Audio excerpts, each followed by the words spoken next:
बिस्मिल्लाहिर्रहमानिर्रहीम। अस्सलाम वालेकुम नाज़रीन, आप यूट्यूब चैनल देख रहे हैं। मैं इमरान खान हूँ। नाज़रीन, इमरान खान को जेल से निकाल कर कहाँ ले जाया गया, ये एक मुअम्मा बन गया। कोई नहीं जानता। लोग अस्पतालों की तरफ भागे, कोई यहाँ भाग रहा है, कोई वहाँ भाग रहा है। जुनैद अकबर, शाहिद खट्टक और बाकी लोग वो अपना अलग अलग क्लेम कर रहे हैं। मीडिया अपनी अलग खबर दे रहा है। एक्चुअली हुआ क्या, एक दो चीज़ें तो आप अपने जहन में रख लें कि अडियाला जेल की कोई भी खबर पाकिस्तान के नेशनल मीडिया पे एस्टेब्लिशमेंट की अप्रूवल के बगैर नहीं चलती। ना तो ये खबर रिपोर्टर फाइल कर सकता है, ना न्यूज़ रूम इसको एंटरटेन कर सकता है, और ना इसे खबरनामे में शामिल किया जा सकता है जब तक कि इसकी अप्रूवल नहीं आएगी। ये बात आप क्लियर कर लें कि इमरान खान का नाम जैसे नहीं चलता, वैसे ही ये क्लैरिटी आपको होनी चाहिए कि अडियाला जेल से निकलने वाली हर खबर एस्टेब्लिशमेंट की अप्रूवल के बगैर मीडिया की जीनत नहीं बन सकती। अगर मीडिया पे ये खबर चली है और दो चार चैनल ने चलाई है तो इसके पीछे एस्टेब्लिशमेंट की इतनी अप्रूवल जरूर थी कि इमरान खान साहब को अस्पताल ले जाया जा रहा है। अस्पताल नहीं लेकर आए इमरान खान साहब को, तो लेकर फिर कहां गए?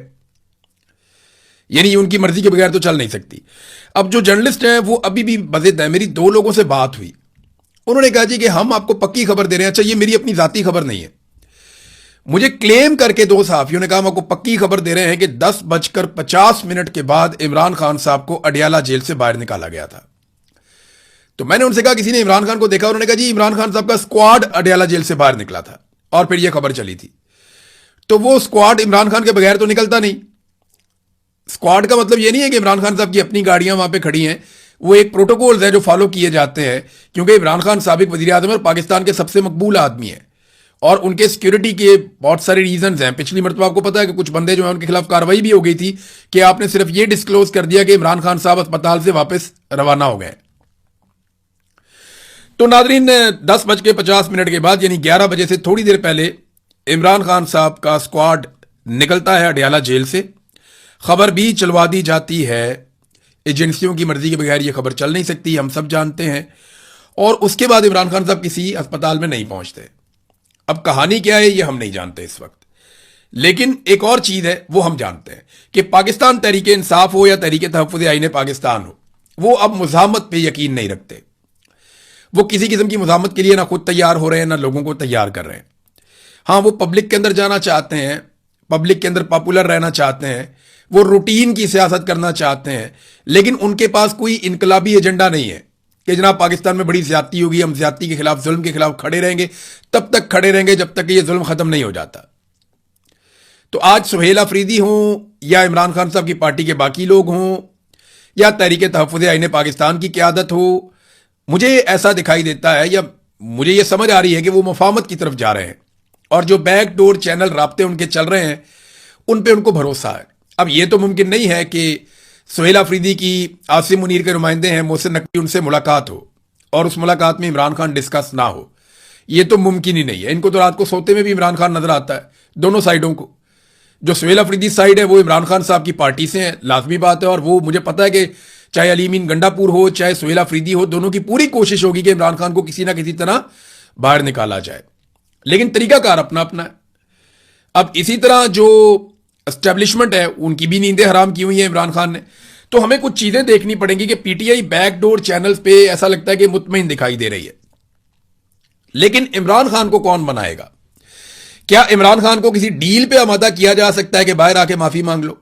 तो माफी तो इमरान खान नहीं मांगता। अगर माफी मांगनी होती तो वो 3 साल से जेल में ना बैठा होता। दूसरा, क्या इमरान खान साहब को इस बात पे मनाया जा सकता है कि आप तमाम चीजें छोड़ दें और हुकूमत को तस्लीम कर लें और इस हुकूमत के साथ सब्र शुक्र करके आप टाइम गुजारें? तो इस बात पे भी इमरान खान साहब को नहीं मनाया जा सकता। तो क्या इमरान खान को इस बात पे मनाया जा सकता है कि एक सर्टेन टाइम पीरियड के लिए इमरान खान साहब खामोश हो जाए? तो ऐसा दिखाई नहीं देता कि इमरान खान साहब को इस बात पे भी मनाया जा सकता हो। तो मनाया किस बात पे जा सकता है? इमरान खान साहब को उसी बात पे मनाया जा सकता है जिसमें पाकिस्तान का फायदा हो और जिसमें यह निजाम तब्दील हो जाए, वरना आप मना नहीं सकते। यह निजाम तब्दील होने की खबरें अब सुहेल बड़ाइच वगैरह भी दे रहे हैं और हुकूमत मुकम्मल तौर पे नाकाम हो चुकी है। यह बजट जो अब बन रहा है ना, सारे सर पकड़ के बैठे कि इन्होंने क्या किया। पाकिस्तान हर शोबे में नीचे गया। हमारी सरमायाकारी लगातार कम हो रही है, पाकिस्तान से ब्रेन ड्रेन हो रहा है, कीमती लोग अपना सरमाया लेकर पाकिस्तान से बाहर जा रहे हैं। इकॉनमी बुरी तरह शेक हो चुकी है, गुर्बत में इजाफा हो रहा है, बेरोजगारी में इजाफा हो रहा है, तमाम इशारे जो हैं वो गलत रिपोर्टें दे रहे हैं। कोई चीज पाकिस्तान की दुरुस्त सिमत में नहीं चल रही, दहशतगर्दी इतनी ज्यादा बढ़ती चली जा रही है और कौम में मायूसी है। सबसे बड़ी बात है, कौम में मुकम्मल तौर पे मायूसी है। कोई यहां पैसा लगाने के लिए तैयार नहीं है, कोई यहां काम करने के लिए तैयार नहीं है। तो ऐसे में कौम को खड़ा कौन करेगा और किस तरह कौम दोबारा खड़ी हो सकती? कोई उम्मीद आए ना कौम को। तो इन्होंने बड़ी झूठी उम्मीदें दिलाने की कोशिश की कौम को कि शहबाज शरीफ है, ये महातीर मोहम्मद बन जाएगा। कौम मायूस हो गई। उन्होंने कहा नहीं, ये नहीं बन सकता, ये आसिम मुनीर है, ये तुम्हारे लिए ये करेगा वो करेगा, तब्दीली लेकर आएगा। कौम ने कहा सरकारी मुलाजिम है, इसका क्या काम है? इससे पहले भी बड़े आए बड़े गए, कोई काम नहीं हुआ। और आसिम मुनीर साहब से कौम बहुत मायूस हुई। तो ये पूरा का पूरा सिस्टम जो है वो एक मायूसी की दास्तान है। इन्होंने बहुत तबाही फेरी है इकॉनमी की, दहशतगर्दी के मामलात में, इंसानी हुकूक की, हर चीज में पाकिस्तान में अबतरी हुई है। तो इमरान खान से अब बात तो करनी पड़ेगी और ये बार बार कोशिश करते रहे। मुझे ऐसा लगता है कि अब दोबारा कोशिश कर रहे हैं। सोहेल वड़ाइच का कॉलम शायद इसी सिलसिले की एक कड़ी है। फिर अली अमीन गंडापुर की जो फ्रस्ट्रेशन है, या वो जिस तरह से अब सामने निकल कर आ रहे हैं, या उनका गुस्सा बढ़ता जा रहा है, या उन्होंने अपने साथियों को एक एक करके सामने लाना शुरू कर दिया है, ये क्यों हो रहा है? देखिए, अगर इसी तरह मफामत होनी थी और बातचीत होनी थी तो वो अली अमीन गंडापुर के दौर में भी हो सकती थी। अब ये तकलीफ तो अली अमीन गंडापुर को रहेगी, क्योंकि मुझे उन्होंने ये कहा था कि मैं इमरान खान को अपनी गाड़ी में बिठाकर जेल से बाहर लेकर आऊंगा। उनकी ख्वाहिश थी कि अली अमीन गंडापुर जाए और इमरान खान को अपनी गाड़ी में बिठाकर जेल से बाहर लेकर आए। अब अगर सुहेल अफरीदी के टाइम पे ये मुज़ाकरात हो रहे हैं या कोई बैकडोर चैनल राब्ते चल रहे हैं, तो फ्रस्ट्रेशन अली अमीन गंडापुर की बढ़ जाना एक फितरी अमल है। ये मेरा एनालिसिस है इस सारी सिचुएशन के ऊपर। हम इस पे मजीद बात करेंगे। लेकिन खान साहब को जेल से निकाला गया, इस बात के ऊपर चंद सहाफी जो बड़े मोतबर है, वो बड़े बड़े शोर शॉट है, वो कहते हैं ये बिल्कुल निकाला है।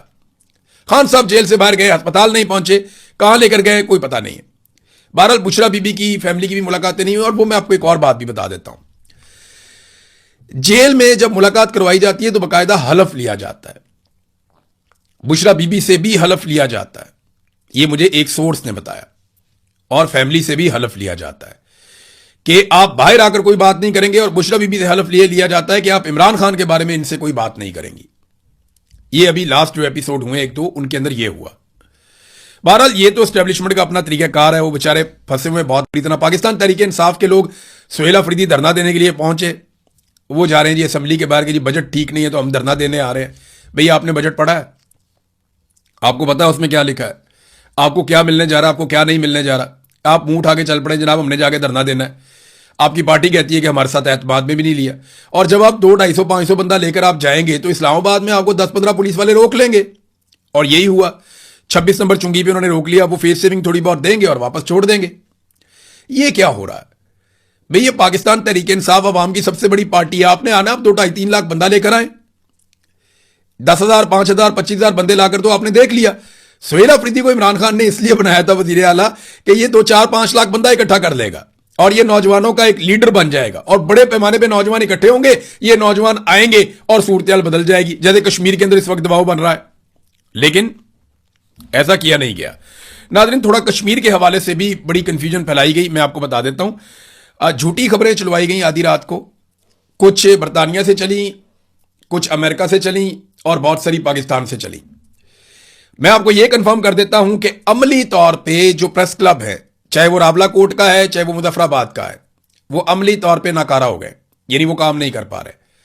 वहां पे कुछ दोस्तों ने, बहुत करीबी दोस्त हैं, उन्होंने ये बताया, उन्होंने कहा जी कि हमें तो बाकायदा प्रेस क्लब के अंदर अब थ्रेट्स हैं, हम वहां नहीं जा रहे और हम रिपोर्टिंग नहीं कर सकते, हम किसी को सवाल नहीं पूछ सकते, ये खबरें खुद ही जारी करवाई जा रहे हैं और अपने बंदों से जारी करवा रहे हैं। ज्यादातर खबरें इस्लामाबाद से चलवाई जा रही हैं या जो पाकिस्तान के बाहर लोग बैठे हैं वहां से चलवाई जा रही हैं। इन खबरों का जमीनी हकायक के साथ कोई ताल्लुक नहीं है। खबर चलाई गई जी आधी रात को, धरना खत्म हो गया, सारे लोग चले गए, अब कोई वापस नहीं आएगा। खबर यह चलवाई गई कि जनाब धरना खत्म हो गया। लेकिन हकीकत क्या है वो जरा आप ये देख लें कि बारिश हुई थी रात को। कश्मीर में इस वक्त भी रात को बारिश हो जाए ना, रावलाकोट के इलाके में, तो बहुत ठंड हो जाती है। लोगों के पास कोई साहिबान तो था नहीं। तो यहां से जो लोग मूव हुए हैं, यहां पे एक बस टर्मिनल है बहुत बड़ा, चंद हजार लोग वहां पे मूव हो गए। कुछ लोग घरों के अंदर चले गए, लोगों के लोग जो मकामी है वो उनको अपने साथ ले गए। और 500 से 600 गाड़ियों की एक पार्किंग भी है वहां पे करीब में। ये बहुत बड़ी पार्किंग है। तो इसमें बेशुमार जगह है। तो वहां पे लोगों ने, हजारों लोगों ने वहां पे रात गुजारी। लोग वहां पे चले गए और एक ऐलान ये भी हुआ कि सिक्योरिटी की वजूहात हैं, क्रैकडाउन का भी खतरा है। तो लोग वहां चले गए और सुबह वापस आ गए। लेकिन जब सुबह वापस आए तो यहां एस्टेब्लिशमेंट के लिए पहले से बड़ा एक और सरप्राइज मौजूद था। जब ये लोग सुबह वापस आए तो इनके साथ खवातीन भी थी। अब आगे वाली सफ़ों में हमारी बहनें कश्मीरी बैठी हैं, खवातीन बैठी हैं। पीछे वाली सफ़ों में जो है वो कश्मीरी नौजवान और जो कश्मीरी शहरी हैं वो बैठे हैं। और अब खवातीन भी स्टेज से तकरीर कर रही हैं। एस्टेब्लिशमेंट के लिए नई मुसीबत बन गई। कश्मीर में खवातीन का एहतराम और उनकी रवायात बिल्कुल मुख्तलिफ हैं।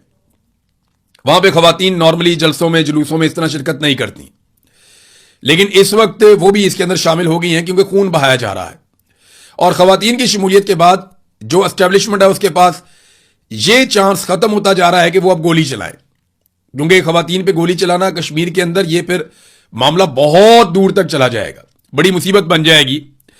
लिहाजा खवातीन भी आ गई हैं। एस्टेब्लिशमेंट के लिए मुश्किलात मजीद बढ़ गई हैं। मैंने एक दो खवातीन की तकारीर भी सुनी। और वही पिंडाल जिसके बारे में कहा जा रहा था कि ये हो गया वो हो गया, ये सेंट्रल ग्राउंड है वहां का, रावला कोट का, कि जनाब अब वहां कोई बंदा नहीं है, तो वो पूरा का पूरा फिर भरा हुआ है। बड़ी पैमाने पर लोग वहां पर आकर बैठ गए हैं। और अब एक नई हिकमत अमली है कि लोग वापस जाते हैं और फिर आ जाते हैं। यानी ये बात समझ आ गई है कि ये आसाब की लड़ाई है। कश्मीरियों को एक बात समझ आ गई कि ये आसाब की लड़ाई है, इसे ड्यूटी समझ के करना पड़ेगा। अपने काम पे जाओ वापस आओ, अपने काम पे जाओ वापस आओ, और बारी बारी यहां पे ड्यूटी दो। तो अब आप ये देखेंगे कि लोग डिस्पर्स हो जाया करेंगे, मुंतशिर हो जाया करेंगे और फिर इकट्ठे हो जाया करेंगे। और ये मुस्तकिल एक जलता हुआ टायर एस्टेब्लिशमेंट के गले पे पड़ जाएगा। बैठ के बात करनी पड़ेगी, क्योंकि अभी भी देखें वहां पे आजाद कश्मीर में इंटरनेट, मोबाइल फोन, बहुत सारी सर्विसेज बंद की हुई हैं और क्रैकडाउन की तैयारियां की जा रही हैं। बल्कि ये खबरें दी जा रही हैं कि आज रात को कोई बहुत बड़ा क्रैकडाउन किया जाएगा। रात को सिक्योरिटी फोर्सेस के पास ये चांस था कि वो मैदान पे कब्जा कर लेते और वहां बैठ जाते, लेकिन नहीं कर पाए। मुझे लगता है कि जब दोबारा ये मैदान खाली करेंगे लोग, तो सिक्योरिटी फोर्सेस आएंगी और वो इस मैदान के ऊपर कब्जा करने की कोशिश करेंगी। लेकिन जो भी होगा हम उसको रिपोर्ट करेंगे, आपको बताएंगे कि सूरत कहां तक गई। बहरहाल अभी नाजरीन यहां पाकिस्तान में बजट पेश किया जा रहा है और बजट के हवाले से जो खबरें हैं वो आम आदमी के लिए फिर उसी तरह है जिस तरह हमेशा होती हैं। यानी बहुत कम पाकिस्तान में ऐसा हुआ कि आम आदमी को बेहतर बजट मिला। अब 18,000 अरब रुपए से जायद का वफाकी बजट पेश किया गया। 4-5 चीजें मैं आपको बता दूं कि महंगाई जो बढ़ी है ना पाकिस्तान में, वो लगभग 200% बढ़ी है। 200% के करीब। यानी बिजली की कीमतें डबल से ज्यादा, गैस की कीमतें डबल से ज्यादा, पेट्रोल की कीमतें डबल से ज्यादा, और इनकी वजह से बाकी चीजों की कीमतें भी बढ़ गई हैं। आटे की जो बोरी 1100 रुपए की थी वो 3,000 के आसपास फिरती है। तो हर चीज की कीमत दुगनी से ज्यादा, 3 गुना 2 गुना ऐसे हो गई है।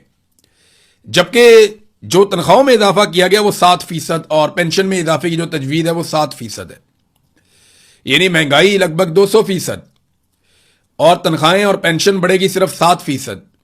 तो गरीब आदमी का तो इन्होंने कचूमर निकाल के रख दिया है। एक और चीज है तरक्याती बजट। ये नाज़रीन वो सारी तरक्याती स्कीमें होती हैं जो आपके लिए बनती हैं। स्कूल, यूनिवर्सिटीज, अस्पताल, प्ले ग्राउंड्स, बहुत सारी फैसिलिटीज, बहुत सारे पुल, सड़कें, ये तरक्याती बजट इनके ऊपर होता है। तो तरक्याती बजट आधे से भी कम कर दिया। ये पाकिस्तान की मौजूदा सरकार ने, क्योंकि तो तरक्की करने आए थे ना, ये किन बुनियादों पे आए थे कि जी इमरान खान तरक्की नहीं कर रहा, नंबर 1। नंबर 2, इमरान खान के दौर में महंगाई बहुत ज्यादा है। तो अब इन्होंने ये हालात कर दिए हैं कि तरक्याती बजट को कम करते करते करते जितना बच गया था उसको भी आधा करने जा रहे हैं, आधे से भी कम। एक तो अब आपके जितने पुराने बड़े प्रोजेक्ट हैं, ये वुज़रा खुद मान रहे हैं कि वो अब नहीं चलेंगे। आपके बड़े बड़े प्रोजेक्ट पाकिस्तान में जो बन रहे थे तरक्की के लिए, वो अब नहीं चलेंगे। नंबर 2, कोई नया प्रोजेक्ट अब ये शुरू नहीं कर पाएगी हुकूमत। यानी किसी नए प्रोजेक्ट पे अमल दरामद नहीं कर पाएंगे। जो चीजें हैं उनको बेच के ये गुजारा करेंगे कर्जे ले लेकर, और ये कुछ नहीं कर पाएंगे। तो तरक्याती बजट खत्म होने का मतलब यह है कि पाकिस्तान में तरक्याती मंसूबे खत्म, अब आप तरक्की नहीं कर सकेंगे। एक तरफ सुहेल अफरीदी जो है वो सरप्लस बजट देके वफाक की मदद करते हैं, अरबों रुपया खैबर पख्तूनख्वा की अवाम का अरबों रुपया उनको कुर्बान कर देते हैं, उनके ऊपर, एस्टेब्लिशमेंट के ऊपर और वफाकी हुकूमत के ऊपर, और साथ में एहतजाज करने भी जा रहे हैं। कोई समझ आ रही है बात की? एक तरफ उनके हाथ मजबूत कर रहे हैं, उनको मजबूत कर रहे हैं, उन्हें फायदा दे रहे हैं, अपने अवाम का हक छीन कर उनको दे रहे हैं, और दूसरी तरफ उन्हीं के खिलाफ एहतजाज करने जा रहे हैं। कोई बात समझ नहीं आ रही। 2 दिन पहले आप उनके साथ वहां मुज़ाकरात में बैठे थे, मीटिंग में बैठे थे, अपनी चीजें उनके सामने रख देते आप। और अगर एहतजाज करना था तो वहां एहतजाज करते, बाहर निकल आते, कहते जी मैं एहतजाज करता हूं, मैं इस आदमी के साथ तस्वीर भी नहीं बनवाता। वहां जनाब सारी बातें तय करके उसके साथ फोटो बना के बाहर निकल आए, अब जनाब वहां से बंदे लेकर आने, मैं एहतजाज करने जा रहा हूं। लोग रोटी को चोची कहते हैं, बेवकूफ है लोग, लोगों को सारा कुछ नजर आ रहा है, लोग बेवकूफ नहीं है। दिफाई बजट में नाज़रीन इजाफा किया गया, ये जरूर डिस्कस होना चाहिए। 17.6% दिफाई बजट पाकिस्तान का बढ़ा दिया गया, बहुत अच्छा फैसला है। पाकिस्तान को अपना दिफा मजबूत करना चाहिए, लेकिन साथ ही साथ चंद चीजों की टाइमलाइन भी बतानी चाहिए। हमारे दिफा में जो मेन नुक्ता है, सबसे मेन नुक्ता वो ये है कि कश्मीर को आजाद करवाना है पाकिस्तान की फौज ने भारतीय फौज के साथ जंग करके, यह बताया गया हमें हमेशा। इसकी कोई टाइमलाइन बता दें कि अब बजट इतना ज्यादा बढ़ रहा है तो किस दिन कश्मीर आजाद हो जाएगा, थोड़ा यह भी बता दें। दूसरा यह बताएं कि इंटेलिजेंस एजेंसियों की नाकामियां खत्म करने का तरीकाकार क्या होगा, क्योंकि लगातार पाकिस्तान में दहशतगर्दी का ग्राफ ऊपर जा रहा है, ऊपर जा रहा है, ऊपर जा रहा है, ऊपर जा रहा है। तो यह दहशतगर्दी का ग्राफ नीचे कैसे आएगा, इसकी भी कोई टाइमलाइन बताएं, कैसे करेंगे। बजट जरूर बढ़ाना चाहिए, दिफा का बजट बढ़ाएं, लेकिन काम भी करें ना। आप जब भी किसी को पैसा देते हैं तो आप पूछते हैं कि तुमने कितना काम किया, क्या काम किया। तो बतौर पाकिस्तानी हमारी पूरी कौम का यह हक है कि हम पूछेंगे जनाब हम इतना बड़ा दिफाई बजट दे रहे हैं, हमारे दिफा के लिए क्या किया जा रहा है, क्या कश्मीर आजाद करवा लिया जाएगा। भारत ने पाकिस्तान के पानियों के ऊपर जो कब्जा कर लिया है, जो लगातार वो रस्ते बनाता जा रहा है, डैम बनाता जा रहा है, क्या उन्हें गिरा दिया जाएगा डैम्स को, पाकिस्तान का पानी आजाद करवा लिया जाएगा, यह सवाल भी पूछना चाहिए। तो बजट जरूर देना चाहिए, दिफाई बजट में इजाफा बिल्कुल जरूरत हो सकती है, आपको दिफाई बजट में इजाफा करना चाहिए। 17.6% इजाफा किया, 70% भी कर लेते तो हमने क्या बिगाड़ लेना था। लेकिन सवाल तो पाकिस्तानी कौम पूछ सकती है ना कि कश्मीर आजाद कब होगा, पाकिस्तान का पानी जो है वो दुश्मन के कब्जे से कब छुड़वाया जाएगा, और पाकिस्तान में दहशतगर्दी कब खत्म की जाएगी। तो इन सवालात के जवाबों के साथ जो है वो एक टाइमलाइन दे दें, और साथ में दिफाई बजट जितना बढ़ाना है बढ़ाएं। डोनाल्ड ट्रंप ने नाजरीन एक ऐलान किया कि यूरोप के अंदर कहीं पे वो मुआहदा करेगा ईरान के साथ। लेकिन ट्रंप का दावा है कि जो मौजूदा खामनाई है, मुश्तबा खामनाई, उन्होंने मंजूरी दे दी है और कोई एमओयू साइन होने वाला है और कोई जंगबंदी का पक्का मुआहदा अमेरिका और ईरान के बीच में होने जा रहा है। और इसके लिए उन्होंने कहा कि यूरोप के किसी मुल्क पे हम ये करेंगे। ये तो पाकिस्तान में होना चाहिए था, क्योंकि सालिस पाकिस्तान है, जब अमेरिका का कोई साथ नहीं दे रहा था तो पाकिस्तान साथ दे रहा था। तो मैं आपको यह बता देता हूं कि जो टास्क दिया गया था पाकिस्तान के फील्ड मार्शल को डोनाल्ड ट्रंप की जानिब से, वो एज इट इज नहीं हो पाया। अमरीकी शराइत के ऊपर पाकिस्तान ईरान को नहीं ला पाया, ईरानियों ने अपने हकूक सरेंडर नहीं किए, ईरानियों ने जंगबंदी का वो तरीकाकार कबूल नहीं किया जिसमें जिल्लत हो। और यही टास्क था जो मिला था पाकिस्तान को कि आपने अमेरिका और ईरान की जंगबंदी करवानी है, लेकिन इस तरीके से करवानी है कि उसमें अमेरिका को बहुत बड़ी फेस सेविंग मिले और ईरान थोड़ा बैकफुट पे जाए। तो ईरान ने वो कबूल नहीं किया। हाँ, ईरान ने यह जरूर कहा कि सालसी होनी चाहिए, मुज़ाकरात होने चाहिए, मुआहदा होना चाहिए, ये वो कबूल करता है। लेकिन पाकिस्तान जो मनवाना चाह रहा था, अमेरिका जो पाकिस्तान के जरिए करना चाह रहा था, पाकिस्तान वो डिलीवर नहीं कर पाया। अगर पाकिस्तान वो डिलीवर करता तो याद रखिए ये मुआहदा पाकिस्तान के अंदर होता। वैसे होना पाकिस्तान में ही चाहिए, पाकिस्तान ने बड़ी कोशिश की है इसके बारे में, लेकिन ट्रंप कह रहे हैं कि जनाब यूरोप के अंदर होगा। तो अमरीकी शराइत और ईरानी शराइत जिस जगह पे जाके मर्ज हो जाएंगी ना, वहां यह मुआहदा हो जाएगा। और अगर यही मुआहदा होना था जो अमेरिका को अब दिखाई दे रहा है, तो ये तो ईरान के साथ अमेरिका खुद भी कर सकता था, या कतर भी करवा सकता था, या कोई भी मुल्क करवा सकता था। बहरहाल अब देखते हैं कि ये यूरोप में जाकर होता है, किसी और मुल्क में होता है, कहां पे होता है। इन चीजों पे हम नजर रखेंगे, आपके साथ शेयर करते रहेंगे। अब तक के लिए इतना ही, अपना ख्याल रखिएगा, अपने इस चैनल का भी। अल्लाह हाफिज। तो जी नाजरीन, ये था आज का व्लॉग जो आप लोगों ने सुना। इस तरह के व्लॉग को सुनने के लिए हमारे यूट्यूब चैनल को सब्सक्राइब करें। नेक्स्ट व्लॉग तक हमें दी इजाजत। अल्लाह हाफिज।